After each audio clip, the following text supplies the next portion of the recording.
Hi, I'm Valerie, and you're listening to The Beauty Brains.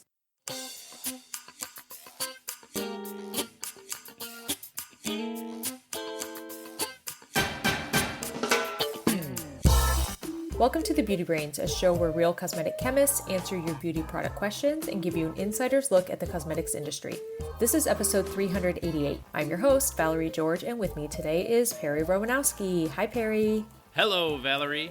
On today's show, we're going to cover lots of questions, so welcome back from your vacation, Perry. Thanks. Such as, can you mix chemical exfoliant with a hydrating serum to dilute the exfoliant?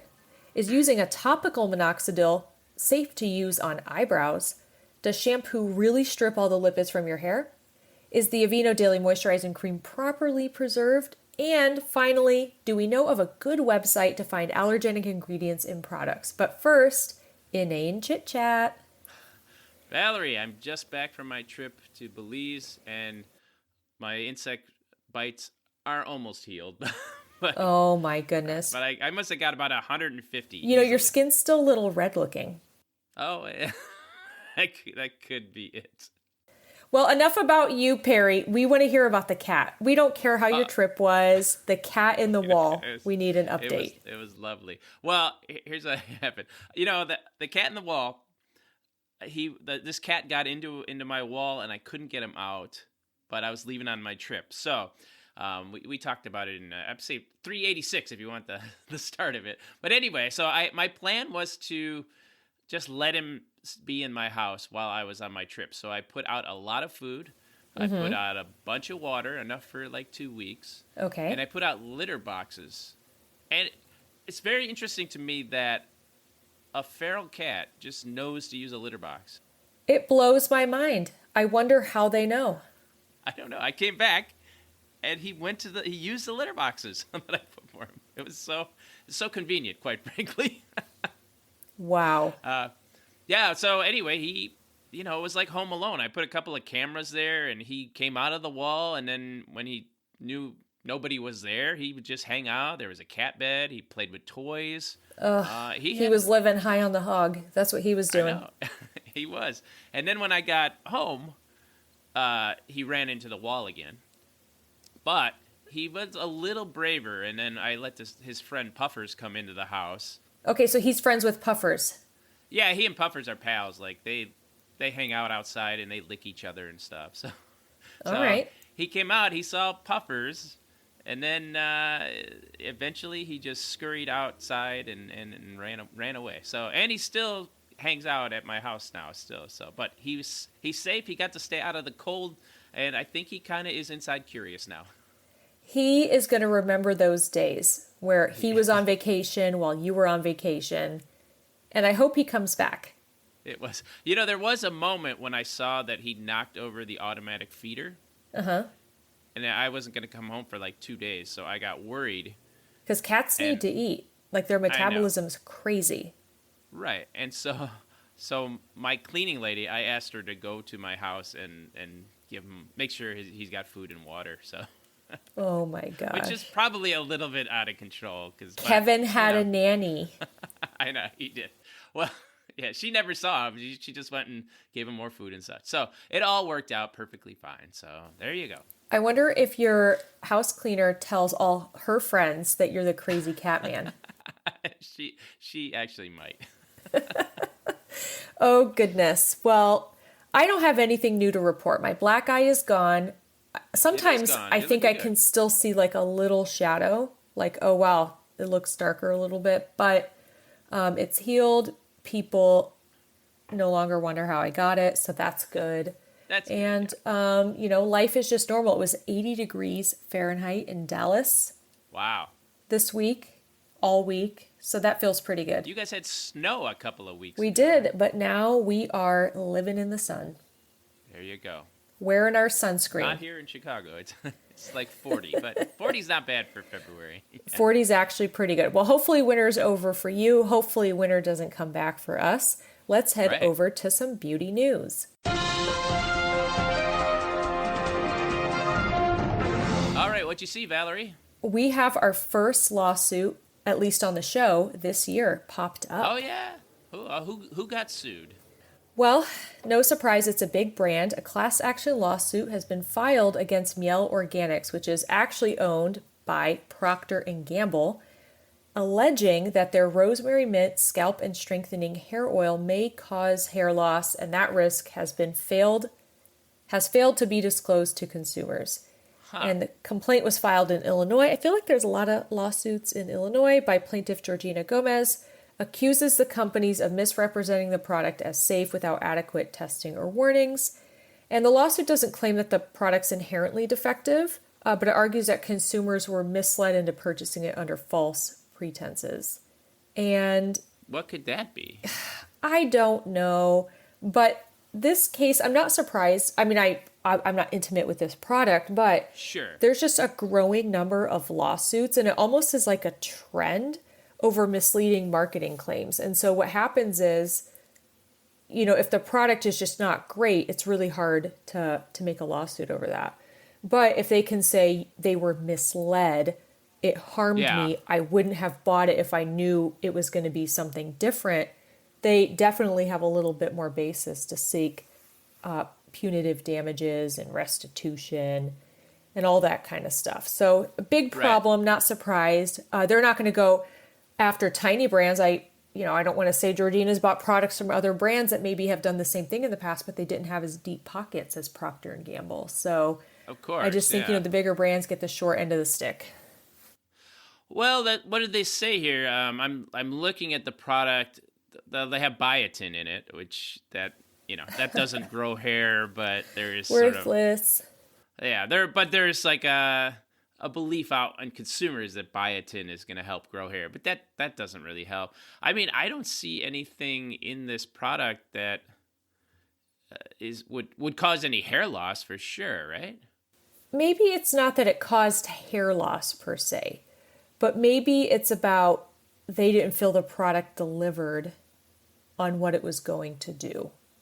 Well, they allege that it may cause hair loss, and they didn't disclose this risk. That's what the lawsuit says. Well, may cause is different from causing, I would just like to say.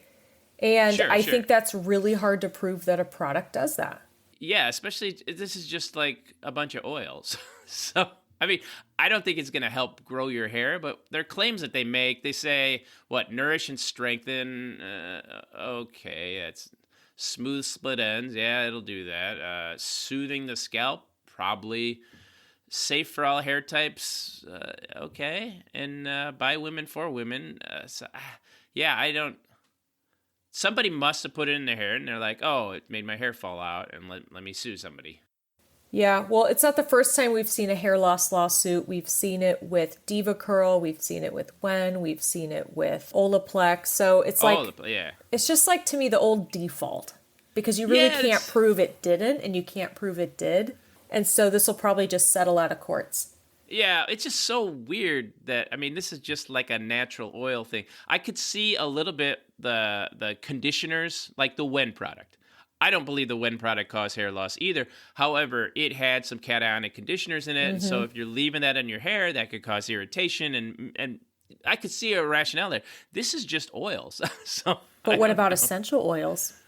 Yeah, I'm not seeing those in there, but soybean oil, maybe castor it says the product has essential oils in it, but the thing is, this is owned by a big company. They're not going to market without doing safety testing. And they're not going to lose a lawsuit based on this either, so good luck to the plaintiffs. Oh, goodness. I wonder if they're laughing in the boardroom like we're laughing now. Yeah. Well, you know what I saw? I saw an article. This is out of the University of Texas A&M.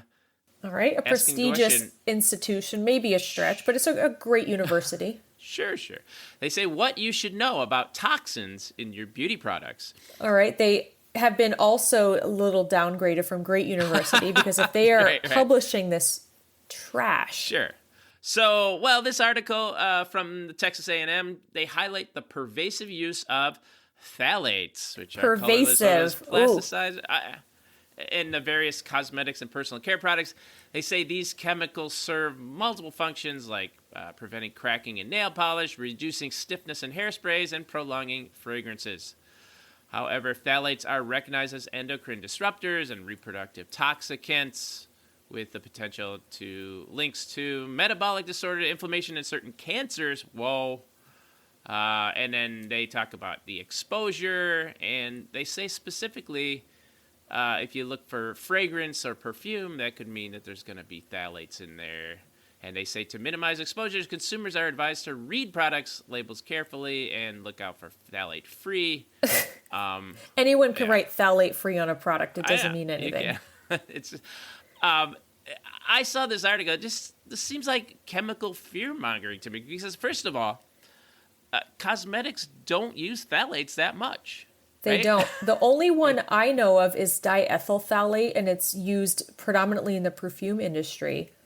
Yeah. But it is completely safe for use. Everyone from the FDA, the SCCS, the CIR, which are all the European Commission, they've all looked at diethyl phthalate and said safe for use. And guess what, Perry? If there are phthalates that aren't safe for use, are we allowed to use them? No, you can't use them. So that's the thing. Anything that was harmful, any phthalates which are proven to be harmful, are not allowed. This article also ignores the fact that dose matters. You know, in the cosmetic exposure that you get from any phthalate that might be in a hairspray or a nail polish has not been shown to be a level that would cause any harm. The article also just kind of implies that consumers should avoid phthalates without acknowledging that something like DEP, which is the ingredient that's mostly used, it's not been linked to any significant health aspect. So I don't know. I see this kind of chemophobia being published by university researchers, and it's unfortunate. It's unfortunate that they have posted this slander piece or libel piece. Libel because it's literary, I guess. Right, yeah. It's unfortunate that they've posted this libel piece because they obviously didn't do their fact checking. Yeah, I can imagine this was just somebody at the university, some undergrad or maybe grad student who uses really the Yucca app, and they're like, God, all these cosmetics are poisonous. Right, or the EWG or something, and they don't really know how products are made or how often ingredients are used, and they didn't ask a cosmetic chemist because if they did, then they wouldn't have an article to write. Ask a toxicologist or something. Yes. So ridiculous. Well, very disappointing that they wrote that. It just goes to show you that you can't always trust the article spin that you get from university researchers about different industries. Now, we can talk about the cosmetic industry because that's our expertise, but I imagine the same thing happens with food additives, with the petroleum industry, with paints and coatings. You know, you gotta get the experts in the industry, get some input for them before you start putting out articles to scare consumers. I think industry perspective is very valuable. And in hiring people from academia, which, I worked at an organization that did that sometimes, it was often a huge shock for them how things actually worked and how things actually happened outside of the comfort of a university laboratory. Yeah. All right. Valerie, I saw in our comments we got some follow-ups. We do have some follow-ups. Amy, from the last couple episodes ago, 386, she actually wrote the question about the ZO products where they had 4% hydroquinone creams. We were like, whoa, how did Amy even get these creams? Because they shouldn't be allowed in retail. She wrote us, to clarify how I acquired a 4% hydroquinone ZO product, I purchased it from a Medi-Cosmetic spa clinic. This clinic employs nurses who administer injectables, and the facility operates under the supervision of a physician. My understanding is that this medical oversight is the reason they are able to dispense prescription strength 4% ZO products. Now, I'm still confused because a consumer can't just walk into a Medi-Spa and buy it. It requires a prescription, right? Well, I mean, if the physician is running the thing and maybe he give a blank, I don't know, maybe he signs some prescription things with his signature and they just add. Yeah, it does sound a little sketchy. I don't know. Well, I wouldn't buy products that way, that's for sure. Right. Yeah. Well, another one from Brianna from episode 385. She talked about this was about fragrance-free hair care. And one of the ones that she suggested was Euphora. And she says it's not well known because it's only sold in salon professionals. Okay. I know Euphora. I know the team very well. Oh, okay. Excellent. And it says that there is absolutely no artificial fragrance in those products. And there's also no water. What? As the first ingredient is aloe vera. Really, a hair care product without water? I don't think so. And because this is what happens. The first ingredient is aloe vera. What's happening here is they are mislabeling their product. They don't know how to label it because what they're doing is using aloe vera extract, and then they're putting that in. And aloe vera extract is, 99% water. So they're actually putting in water, calling it aloe vera extract, and they think, some people in our industry think that this is okay to do.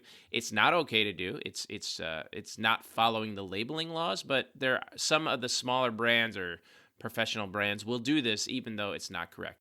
It's actually a very common practice to rehydrate the aloe vera, call it aloe vera leaf juice. It's very common practice, yeah.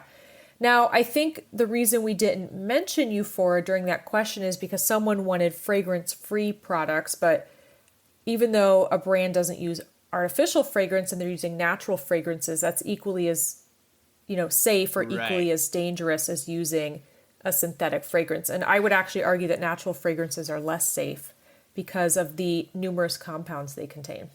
Yeah, I completely agree. That the thing about artificial fragrance is that it's not coming necessarily from plants. We have a lot of control over what the molecules are. But when you're getting just a natural fragrance, you're just taking something from a plant and you're getting everything, the smell that you want, and you're getting everything else. And you could easily be allergic to something like that. So I guess that's why we didn't mention it. Yeah, but I will just say I do really like the Euphora line. I like their fragrances. I don't know that they're all natural, but I really do enjoy them. I think they have, a lot of great care products, and they do have a big following. So if you haven't tried them and you're like, oh, what's Euphora? Check them out. And if you have any sway there, tell them, their products do have water. That should be the first ingredient. Oh, goodness. Well, let's answer some beauty questions. We got our first question from a patron. This is Sammy from Patreon. She says, hi, Beauty Brains, new patron here. Oh, thank you, Sammy. Yeah, thank you. I was wondering if you think it would be okay to mix my chemical exfoliant with a hydrating serum to dilute how strong the exfoliant is. For reference, I use Prequel's multi-acid milk peel and Prequel's multi-quenching plumping hydration serum. I also thought maybe I would just mix it with another milky toner. Which do you think would be better? I wanted to start using an exfoliant more than 2 times a week, but this one stings my face, so I don't want to ruin my skin barrier. And just for clarification, Valerie, she isn't talking about mixing the whole bottle. She's just saying mixing it in her hand and then using it. Yeah. I actually don't really like the Prequel products. So I probably would give them away. But I do actually like one of their SPFs, but the rest of the stuff's not for me. But I think this is a perfectly fine thing to do. In looking at the plumping hydration serum ingredients, they're very innocuous. There's nothing that can't be at a super duper low pH. There's nothing that's going to spontaneously complex with any acids and cause a challenge.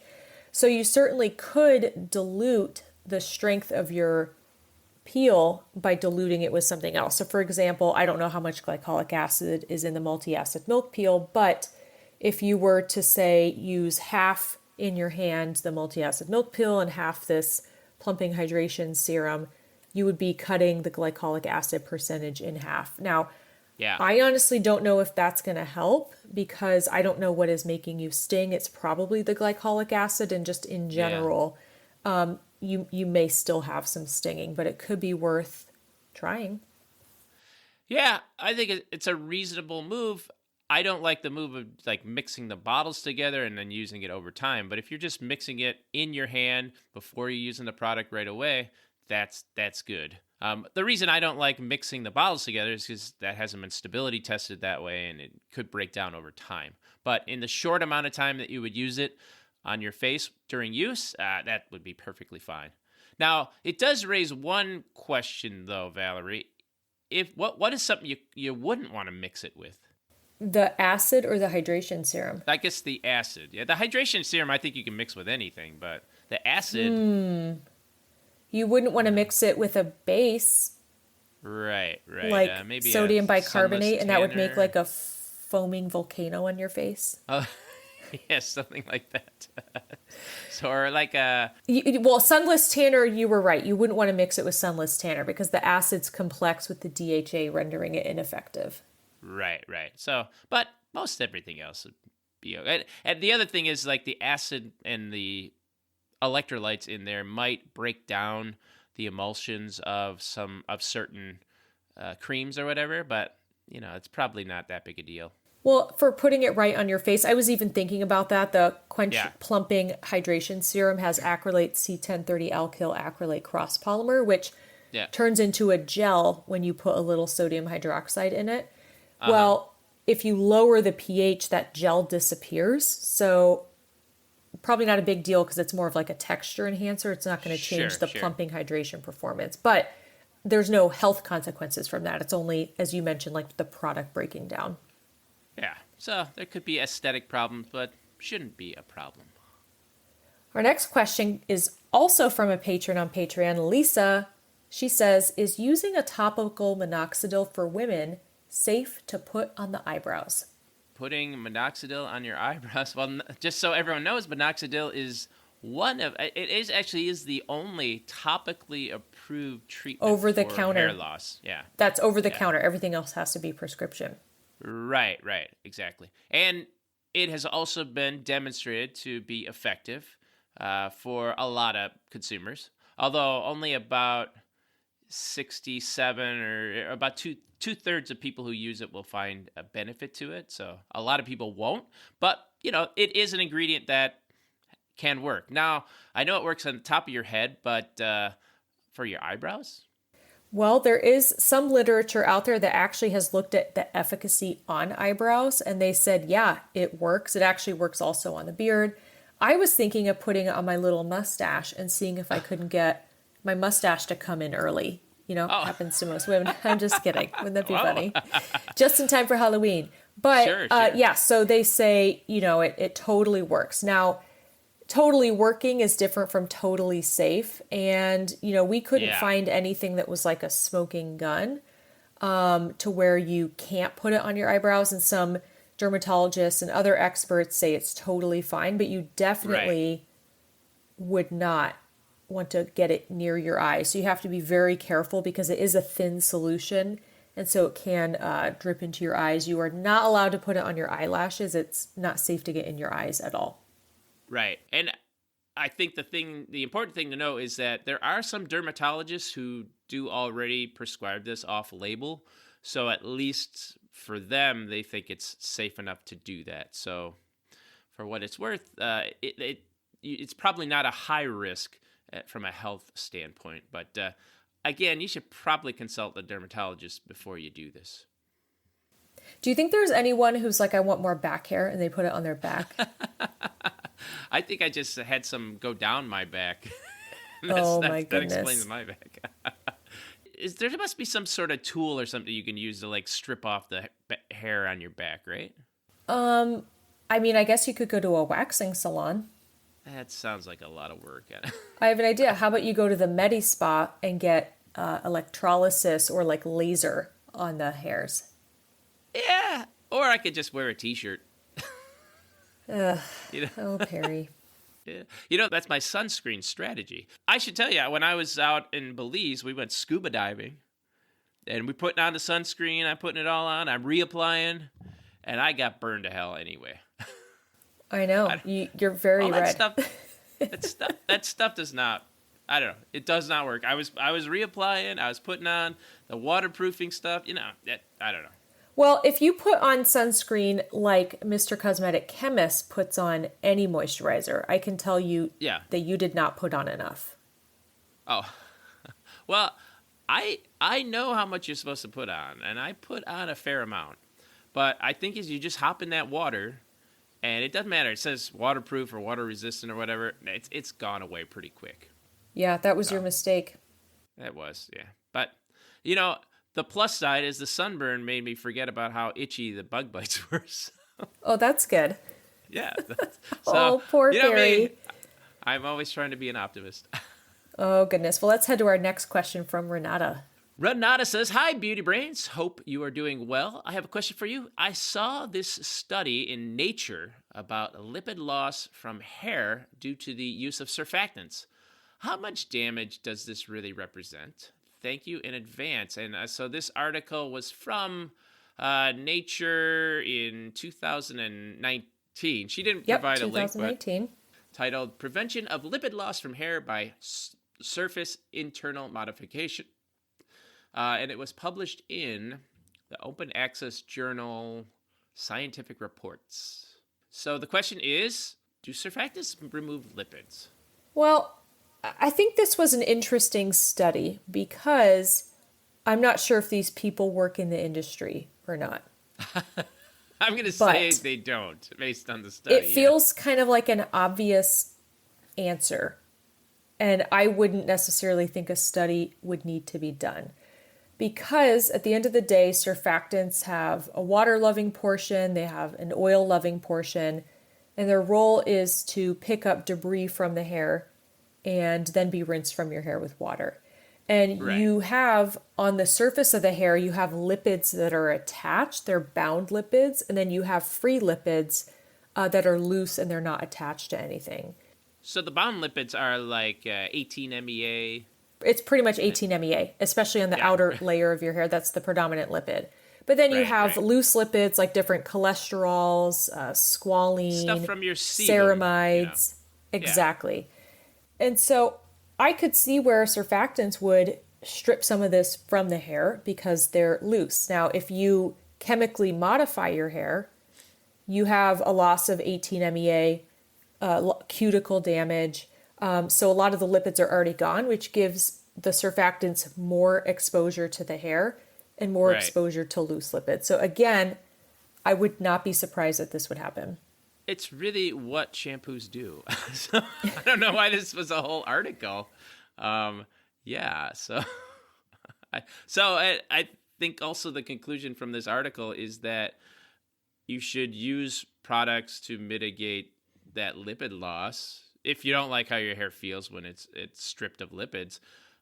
And think that's what hair conditioning is all about, right? Yeah, they actually looked at applying different things to the hair and saw if it impacted the difference, right? So yeah, I totally agree. This is, not an aha type of study. And, you can overwash your hair. Now, I know you had the most washed head of hair some years ago. 2005, yeah. Okay. 2005. I would guess you probably didn't have too many lipids on your hair, but it probably didn't matter because your hair was short and it probably grew relatively fast. And so you could kind of replenish some of that. Hair grows about 1/2 inch per month. And I think on a normal user basis, I would guess that, like the article said, if you're just washing your hair like a normal person, you're probably going to be fine. But if you do excessive washing with really extreme cleansers all the time, that's probably an issue. So, just don't use a really crazy shampoo 7 days a week or 14 times a week. Yeah. They talked about, choosing a gentler surfactants. I don't know how much that's helpful to consumers because you can make a gentle shampoo using sodium lauryl sulfate if you have the right secondary surfactants and things. So, and on the contrary, you can make a really stripping, damaging sulfate-free shampoo, which I have done, and we failed color safe testing and made the hair more damaged. And it was like, oops, I thought, it was going to be totally fine. So you can't judge a shampoo by its label. And as far as how much damage does this really do, lipid loss from surfactants, it's real, but, unless you're doing excessive washing, this is not going to be a hugely damaging thing based on, compared to other stuff like bleaching your hair or coloring your hair or perming. Exactly. Look at this, Valerie. We've got audio question from John. Whoa, thanks, John. Yeah, he wants to know a little bit about Aveeno. Hi, Perry and Valerie. I hope all is well with you both and the kitties are doing okay. I have a question and a prediction for you. Aveeno is what I would call a legacy brand, and I know you have said on a few episodes these brands can be trusted to put safe and efficacious products on the market. I have a few concerns about the Aveeno Daily Moisturizing Cream, which comes in a tub. First, this formulation is likely 60% water. Second, it's in a tub, welcoming contamination. And third, the preservative package looks a bit lackluster, listing only 2 preservatives. Is the preservative package appropriate for this product? Is Aveeno chancing a recall by not having an appropriate preservative package? I would love to get your thoughts on this product. Thanks so much. And Valerie, since you and Perry have your predictions for 2025, I've got one for you. I predict, Valerie, that you are going to take over the skincare ingredient series for cosmetic professionals at UCLA from Rebecca Gadberry in the next year or so. Can you confirm this? All right, guys, have a great day and thanks again. All right, excellent question. But he also had a prediction. Valerie, you're part of this UCLA program for cosmetic science, right? Well, I'm part of the University of California system. They have many campuses, and I teach at the University of California, Riverside. Gotcha. Well, there is another class that has been taught forever at UCLA. Yep. Skin raw materials and stuff. John predicts that maybe Valerie, because the person who does it is retiring. She's doing her last one. She predicts that Valerie might take that over. Well, that would be really cool, but I think they hand-selected somebody to continue that, the person who's retiring. And it's interesting because I'm actually surprised UCLA allowed that. Usually you have to apply to be an instructor, even in their extension program. I had to apply at UC Riverside. I didn't just get to say I'm teaching this. I got picked out of a pool of candidates. But I think it would be really fun. I mean, I do know a lot about ingredients. One of my actual roles at a very large brand, I was the technical director, and I was responsible for like ingredient technologies and ingredient assessments. And I know a lot, probably too much about ingredients. All right. Well, if anyone at UCLA is listening. All right, let's get to John's question. He's right. We do give the advice that if it comes from a big brand, and Aveeno is produced by Johnson & Johnson, that's definitely a big company, big brand. If it comes from a big brand, you probably have to figure they've done their safety testing and the product is safe. But he shows this product, which is a cream, and I'm looking at the ingredient list, and he's right. This is not what I would call a robust preservative system. It used ethyl hexyl glycerin, which is barely a preservative, P-anisic acid, again barely, and topped off with a little caprylyl glycol. These are not robust preservatives. But so what's Aveeno doing here? Well, it's interesting that this cream, first of all, I found it interesting that this ingredient list can yield a cream in a jar, because usually if a cream is in a jar, it's pretty substantive, right? It's not going to be kind of like a thin lotion. So I'm looking at this ingredient list with you, Perry, and I see isopropyl myristate and cetyl alcohol in a little shea butter, which is providing the emollient aspect. And it has a very lightweight emulsifier, potassium cetyl phosphate. You can make, butters out of this, but it's like an invisible emulsifier. It's kind of hard to explain. It's still really light in texture. Yeah. But they also have carbomer in here. Oh, of course, the carbomer. They also have carbomer in there. Yeah. Carbomer is the same as the acrylate C1030 alkyl acrylate cross polymer I told you guys about. That's actually a carbomer as well. And it creates this gel to kind of like make everything really thick when you raise the pH. But still, this is kind of like a really lightweight cream. And so I'm thinking, Perry, it has a glycerin in it and it's a second ingredient. And usually glycerin can be a second ingredient and it's at a very tiny percent. But what if it were at a higher percent? Yeah, if they put glycerin at a high enough level that glycerin, what it will do is it can tie up water, and we have this concept called water activity. So if you reduce the water activity enough in a formula, that will make it self-preserve too. And I suspect that's what's going on here. That's kind of how honey is like pure sugar and a little bit of water. Which But seems like perfect bacteria food, right? exactly, except honey doesn't have enough water to grow, to allow for growth of bacteria and stuff. And so you have honey that's, thousands of years old that hasn't been contaminated, even though it seems like it's the perfect thing for it. But in this formula, yeah, they probably have 60% water, but they probably have 20% glycerin, and that's going to... At least 20% glycerin. So that's going to tie up a lot of water, and it's going to make it much harder for any kind of microbes to grow. But still, it's kind of like weird to put it in a jar. I wouldn't want to like dip my fingers into this. Yeah, I don't know. The tub choice seems an interesting one. However, I will say I have no doubt that Johnson & Johnson did their homework on this one, and they've done stability testing on it, and they've done their preservative efficacy testing on it. And so while it doesn't look very robust to me, I would have faith that they did it, because they would be opening themselves up for a lawsuit, and you can see everybody just sues anybody about anything. They would be easily opening themselves up to a lawsuit if there was a problem here.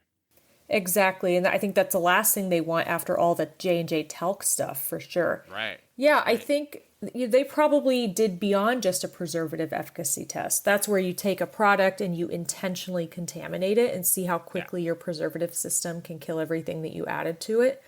I bet you they put it on stability and then did a preservative efficacy test afterwards. I bet you they also did testing where real users have gone in and dipped their hands in, and they do evaluation from there. This wasn't in my opinion, it likely wasn't a quickie, launch to market, especially with like you said, kind of a weaker preservation system, even though we probably have this glycerin.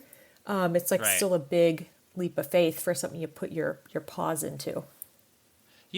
Whenever I did stability testing over at the company I work for, we always did a preservative efficacy test on the initial samples, and then we did 45-degree stability ones for 8 weeks, and we do that preservative efficacy on those. So we always, because 45C for 8 weeks is about approximately 1 year at room temperature. That was always kind of what we figured. And so we'd say, does it still last after a year? And that was our requirement for every batch that we made. Wow. Even if you just change the fragrance, you guys would do that? We did, yes. Yeah, that's really awesome. A lot of people just write bridge letters and stuff like that, where it's like, well, we just changed the fragrance. It's probably not a big deal. We don't need to test the other stuff. I used to like to joke that Alberto Culver led the industry in our ability to regulate ourselves, because we were doing so much stuff, which is just ridiculous. But until you guys bought St. Ives, who was using Swiss herbs from not Switzerland. Right, not Switzerland. So that's what happens when you buy a brand. All right, speaking of brand, we got a question from Jan. Our last question of the day. Hello. First off, I enjoy your podcast and listen to every one and learn so much. Thank you. My question is, can you tell me about the best websites to be able to plug in the chemicals I just learned I'm allergic to find out what products they're in? I was given one called Camp, but I know there has to be something more thorough. I need something that offers beauty products to household products, possibly even clothing, because I'm dealing with a terrible chronic rash problem and really need help. Thank you for your time and help, Jan. Well, this is a tough problem, and unfortunately, I don't have anything for clothing or household products. And even in the beauty product area, there's not one website that would list everything out there. However, the one that I think is kind of closest to this is called Inky Decoder. I think they're pretty good. Sometimes I can't find the Inky list of a product that I'm working with, and they'll have the Inky list on their website, and it's pretty up to date and accurate. I'd say a couple years ago it was probably not as reliable, but they have so much stuff on there now. They do have a lot of products, but they don't have every product. So, but what they do have is you can search. I believe you can search by ingredient. You can. there's an industry AI called Grapple.ai, and they search through everything that's out there. But it costs like $200 a month to be part of. So Wow. it's more of an industry tool. So it's not really consumer facing, but I think Inky Decoder has a lot of stuff there. I'll put the link in the show notes. I also want to say, I hate, being like support big brands, but on the household side and laundry side, now I don't know about textiles, but for sure on like household laundry, that kind of stuff. Procter & Gamble does a really great job of writing all of their ingredients in their household cleaners, including all the fragrance components, which is not legally required of them. They have a really huge label transparency program. And so it's kind of painstaking because it's not necessarily like a search database. At least you can say like, oh, I know I buy Tide or what. I don't know if Procter & Gamble owns Tide. Or what? Yeah, no, they do too, Tide. Okay, all right. You can go to the website and they'll actually disclose everything to you and you can kind of rifle through it. So not necessarily convenient, but, it's possible. Unilever has something like that too. Yeah, maybe I'm thinking of Unilever. I think both of them are doing it actually. Yeah, they do. Big companies like that, they have gone online and they put their ingredient lists online. As far as I know, there's no easy search thing. You could just search for the ingredient. So you'd have to look at the product and say, is this okay for me? But you can do that. Well, Jan, hopefully that was helpful to give you a little bit of at least skincare source, and then you can manually pick through some of the bigger brands and see if that helped. And good luck with your rash. I know that's really painful. But as far as like government-sponsored things, I know in Europe there's the Cosmeal website. And that's just kind of for looking up ingredients, though, right? Yeah, that's not product focused. So it'll tell you more like if you're curious about an ingredient, what it does, why it's in there, why it's allowed, but it's not going to help you in the finished product realm. Yeah, exactly. But if you're curious about ingredients, cosmealeurope.eu is a place to go. Again, I'll put both of those in the show notes. And speaking of notes, do you hear the tones of the closing music? It's time for us to go. Thanks for listening. If you get a chance, please head over to Apple Podcasts or Spotify and leave us a review. That's going to help other people find the show and ensure we have a full docket of beauty questions to answer. We've been getting more and more comments on Spotify, so keep them coming. It's fun.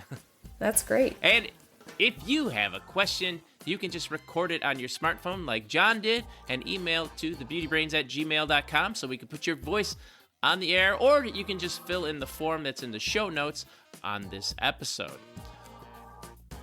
Also, the Beauty Brains are on Patreon, and if you want to ensure that your question gets answered for sure, become a patron. Go to patreon.com/thebeautybrains and subscribe at any level. We give a higher priority to the Patreon questions, and we also give you a transcript, and sometimes we plan events.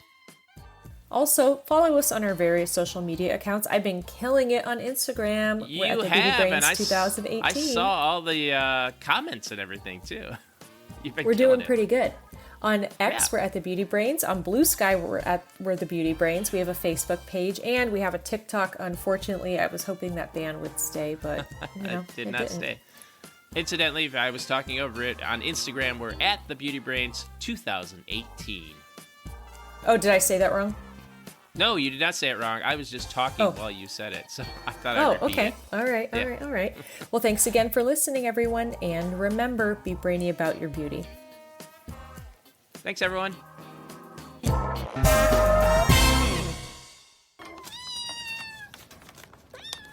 Kittens.